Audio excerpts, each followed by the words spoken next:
अक्सर सास लोग एक डायलॉग बोला थी कि हे जितना हमरे करती ना है ना उतना चरचरा थी। हे जितना ये करत यहाँ ना इतना तो हम सब उठत बैठत कैलियत रहन है और हंसी खुशी रहत रहन। हेन रहत रहत तेन रहत दुनिया भर का। एक बात बतावा कि जे सब टहलिया करत है, थकत है, परेशान होता है, बीमार होता है, हार्ट होता है, 100 चीज़ को का कमी होती है, तो ओकरे कभो दुख का समझे कोशिश कीनगा। वहू का कभो नाराज भय पर मनावे के कोशिश कीनगा नहीं।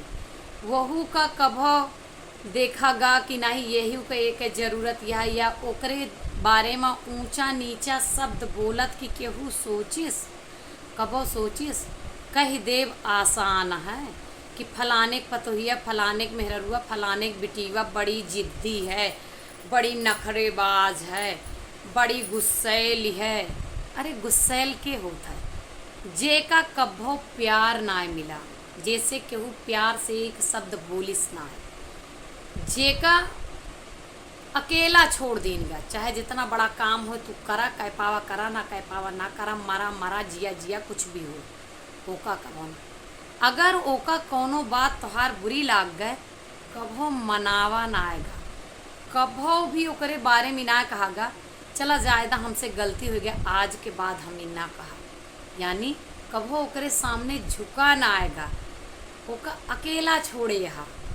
और तो और अगर ओका कोनो चीज़ से दुख है ना तो कभो ओकरे मन का पढ़े के कोशिश ना कीन गए, और कभो वहू के अरमान का जाने की कोशिश कीन गए कि वो का खावा चाहत है, का पहिरा चाहत है, कहाँ जावा चाहत है, या वहू के कोनो आपन पर्सनल सोच है या परिवार के बारे में वह कुछ सोचत है। मतलब ओकरे बात का कोनो इज्जत ना कीन गए, कौनो वैल्यू ना किन गए। जैसे वो कह दी ई चीज़ यस कैलिन जाए तो तुरंत कटाक्ष कह देगा कि अरे छोड़ा तुमका का पता, तू हमें बताबू तो हम करबे।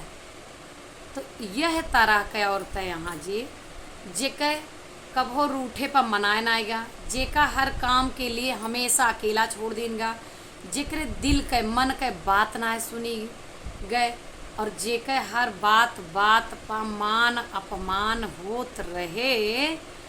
वो औरत अगर गुस्सैल है, जिद्दी है, ड्रामेबाज है, नखड़ेदार है और घमंडी है, तो हार नाय सुनत है ना, तो ये लाजमी है ऐसा हुए।